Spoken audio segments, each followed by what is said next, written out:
Hello everyone, welcome back to my YouTube channel Neeraj classes. तो कैसे हैं आप लोग? आई होप कि आप सब बढ़िया होंगे और अपने अपने पढ़ाई में लगे हुए होंगे।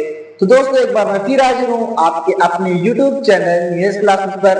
तो आज का जो हमारा टॉपिक है, जो हमारा क्लास है, वो टेंस का होगा। ठीक है, मैंने उसका लाइव लेक्चर भी लिया था, बहुत लोगों ने उसमें पार्टिसिपेट भी किया और आया क्लास को अटेंड किया। ठीक है, तो आज उन्हीं से स्टार्ट करेंगे। ठीक है, आपका रिविजन भी हो जाएगा, थोड़ा शॉर्ट में चलूंगा। ठीक है, क्लास को धीरे धीरे बिल्ड करूंगा, एंड तक जरूर बने रहिएगा। ठीक है, तो चलिए आज का जो हमारा टॉपिक है उसको टेंस को स्टार्ट करते हैं बिना किसी देरी के। ठीक है, तो चलिए शुरू करते हैं। देखिए, हमने क्या बताया था कि जो हमारा टेंस है, टेंस का मतलब क्या होता है? काल होता है। ठीक है, और हम टेंस किसे कहेंगे? इसे व्हाट इज टेंस, काल क्या है।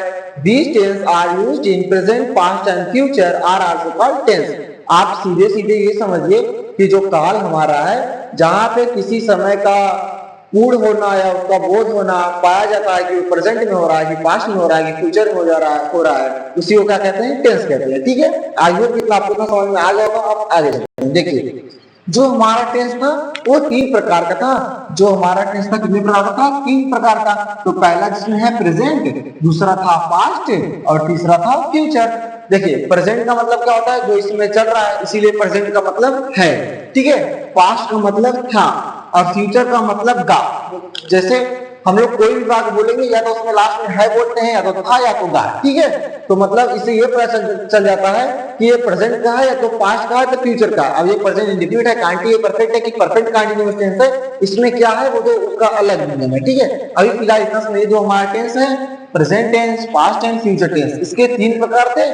और इन तीनों प्रकार के जो कि हमारा क्या था, उसमें चार चार प्रकार थे, मतलब उनके विचार प्रकार। तो हम सीधे सीधे ये बोल सकते हैं, जो हमारा टेंस था वो ग्रैंडफादर था, टेंस का एकदम मतलब दादाजी थे। और इनके तीन पुत्र थे, एक प्रेजेंट था, एक पास्ट था, एक फ्यूचर था। और इन तीन पुत्रों के चार चार बेटे, present indefinite tense, present continuous tense, present perfect tense. देखिए, यहाँ पे जो मैं लिखा हूँ, पी का मतलब है प्रेजेंट, यहाँ पे मैंने लिखा है, यहाँ पे एडजस्ट नहीं हो पा रहा था। ठीक है, तो मैंने यहाँ पे लिख दिया present indefinite tense, present continuous tense, present perfect tense और present perfect continuous tense. P से प्रेजेंट, पी से परफेक्ट, सी से कंटीन्यूअस, टी से टेंस। ठीक है, और ठीक सेम इसी के ये भी होते हैं, इसके जो भी पुत्र थे उसका भी नाम सेम था, लेकिन बस वो पास्ट के पुत्र थे, मतलब वो पास्ट के पुत्र थे, तो उनका नाम स्टार्टिंग से पास्ट रखा गया। पास्ट इंडेफिनिट टेंस वही है, जैसे प्रेजेंट इंडेफिनिट वैसे past indefinite. Present continuous, past continuous, present perfect, past perfect tense. ठीक है, past present perfect continuous tense, past perfect continuous tense. अब जो सेम इसी प्रकार जो फ्यूचर के जो चारों पुत्र थे, उनका भी नाम स्टार्टिंग से इसीलिए फ्यूचर रखा गया, क्योंकि फ्यूचर के वो पुत्र थे, तो अपना नाम अपने हिसाब से रखा गया। ठीक है, तो जो हमारा ये फ्यूचर है, तो फ्यूचर इंडेफिनिट, जैसे पास्ट इंडेफिनिट वैसे future indefinite continuous, future continuous tense, future perfect tense, future perfect continuous tense. ठीक है, आई होप कि आपको ओवरऑल समझ में आ गया होगा। ठीक है, तो अब आगे चलते हैं। जो इसका प्रेजेंट इंडेफिनिट का पहला पार्ट है, प्रेजेंट टेंस का जो हमारा पहला टॉपिक है प्रेजेंट इंडेफिनिट टेंस। ठीक है, आज इसी के बारे में डिस्कस करते हैं। ठीक है, तो चलिए देखिए, जो हमारा टेंस का जो पहला पार्ट है, प्रेजेंट टेंस का पहला जो है वो है प्रेजेंट टेंस का जो पहला हमारा क्या है? Present indefinite tense. ठीक है, अपूर्ण वर्तमान काल। इसे अपूर्ण वर्तमान काल इसलिए कहते हैं कि इसका इसमें जो कार्य होता है वो पूरा नहीं हुआ रहता है। ठीक है, इसलिए इसे अपूर्ण वर्तमान काल कहते हैं। ठीक है, अब इसकी पहचान कैसे करेंगे, मैंने लाइव क्लास में बताया था। ठीक है, ज्यादा बड़ा क्लास नहीं लूंगा, क्योंकि अगर ज्यादा बड़ा क्लास होगा ज्यादा टाइम हो जाएगा। ठीक है, आपको बोरिंग ना लगे, इसलिए छोटा छोटा क्लास लेता हूँ। ठीक है, इधर देखिए, जिस वाक्य के अंत में ता है, ती है, ते है, ता हूं, ते हूं, ऐसे आदि शब्द आते हैं, तो उसे हम क्या कहेंगे? पी से प्रेजेंट, ई से इंडेफिनिट, टी से टेंस। ठीक है, शॉर्ट फॉर्म में लिखा हूं, यहाँ पे आप करके लिख सकते हैं, प्रेजेंट इंडेफिनिट टेंस। ठीक है, ऐसे कर लीजिए, प्रेजेंट इंडेफिनिट टेंस कहते हैं।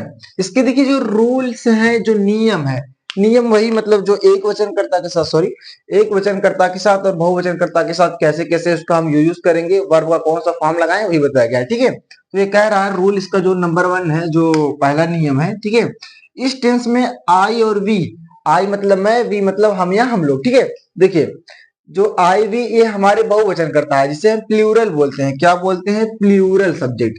आई ओ वी तथा अन्य प्लूरल सब्जेक्ट के साथ वर्ब का फर्स्ट फॉर्म।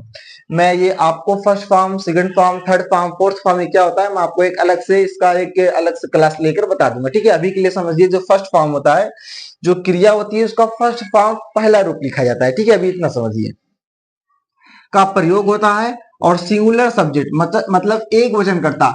एक वचन करता क्या है? मतलब जहां पे सिर्फ एक लोगों की बात की जाएगी। और प्लूरल मतलब जहां पे दो या दो से अधिक लोगों की बात की जाएगी। ठीक है, तो एक वचन करता मतलब सिंगुलर सब्जेक्ट बोले तो एक वचन करता के साथ वर्ब का फर्स्ट फॉर्म लिखेंगे, उसमें और क्या लगा देंगे? यस या ईएस लगा देंगे, का प्रयोग करते हैं। ठीक है, तो जो हमारा जो पहला जो वाक्य बनता है वो तीन प्रकार से वाक्य बनता है। एक तो या तो साधारण होगा, अफर्मेटिव, या तो नकारात्मक होगा, निगेटिव, या तो प्रश्नवाचक होगा। उसमें भी दो टाइप होते हैं, यस या नो टाइप। ठीक है, जिसमें क्या का कुकर से पहले आ जाता है उसे उसे यस या नो टाइप बोलते हैं। और जब उसमें क्या का कुकर से बीच में आ जाता है तो उसमें डब्ल्यू एस टाइप बोलते हैं। ठीक है, इतना ही अंतर है। ठीक है, तो जो हमारा देखिए पहला है अफर्मेटिव सेंटेंस, मतलब साधारण या स्वीकारात्मक वाक्य। ठीक है, तो आज हम इसी के बारे में डिस्कस करेंगे। ठीक है, तो मैं देखिए ये हमने रूल हो गया, अफर्मेटिव सेंटेंस डाल दिया हेडिंग। आप एग्जाम्पल देखते हैं तो आपको समझ में आएगा। ठीक है, मैं ऊपर देखिए जो हमारा अफर्मेटिव सेंटेंस था, ठीक है, उसका एग्जाम्पल ये देखिए मैंने लिख दिया है। ठीक है, अब देखिए जो है, अब इसको हम लोग सॉल्व करते हैं अपना फार्मूला को देखते हुए। ठीक है, तो देखिए जैसे इसमें क्या क्या कह रहा है, मैं पढ़ता हूं, तो इसमें क्या है, मैं क्या है, मैं बहुवचन करता है। मैंने यहाँ पे लिखा है आई और वी तथा अन्य बहुवचन। प्लूरल सब्जेक्ट का मतलब होता है बहुवचन कर्ता के साथ वर्ब का सिर्फ फर्स्ट फॉर्म ही लिखते हैं। ठीक है, तो इसमें हम लोग हमारा देखिए सूत्र को देखते रहेंगे। सब्जेक्ट हमारा क्या हो गया? आई। क्रिया कौन सी कर रहा है? पढ़ने की, तो आई रीड। ठीक है, इसमें ऑब्जेक्ट नहीं है, अदर वर्ड भी नहीं है। ठीक है, आई रीड, इसमें हम लोग यस या यस नहीं लगाएंगे क्योंकि हमारा क्या है? प्लूरल सब्जेक्ट है, मैंने रूल में लिखा दिया। ठीक है, दूसरा देखिए, वह दूसरा सेंटेंस है, वह गाना गाती है, तो सब्जेक्ट हमारा क्या हो गया? ही। ठीक है, तो हम लोगों ने ही लिख दिया। और इसकी क्रिया कौन सी कर रहा है? गाने की क्रिया कर रहा है। ठीक है, गाने की, तो ही सिंग। ठीक है, सिंग हो गया। लेकिन ये हमारा ही एक वचन करता है क्योंकि हमने यहाँ पे लिखा है सिंगुलर सब्जेक्ट के साथ, मतलब एक वचन करता है जहां एक लोगों की बात हो, उसके साथ वर्ब का फर्स्ट फॉर्म में यस या ईएस का प्रयोग करते हैं। तो ही हमारा वो क्या है? वह किसी की, वह कोई एक लड़का है, वह गाना गाता है। ठीक है, वह कोई एक क्या है? लड़का है। ठीक है, वो किसी एक पर्सन की बात हो रही है, इसलिए वो हमारा एक वचन है। ठीक है, तो ही सिंग, तो एक वचन कर्ता के साथ हम लोग क्या लगा देंगे? यस लगा देंगे, ही सिंग्स। उसके बाद ऑब्जेक्ट क्या है?